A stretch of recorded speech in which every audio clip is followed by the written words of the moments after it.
আপনারা ঘুরে যাবেন এখানে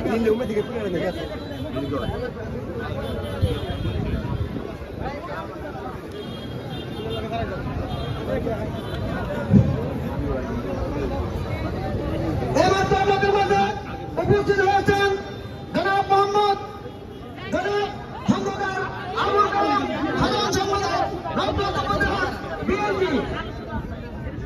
আমাদের মধ্যে উপস্থিত হয়েছেন আজকের সভার সম্মানিত উদ্বোধক জনাব মোহাম্মদ সানোয়ার হোসেন, বিশিষ্ট ব্যবসায়ী দক্ষিণ আফ্রিকা, দেশের প্রধান জনাব আলী খান, বিশিষ্ট শিক্ষা অনুরাগী সমাজসেবক।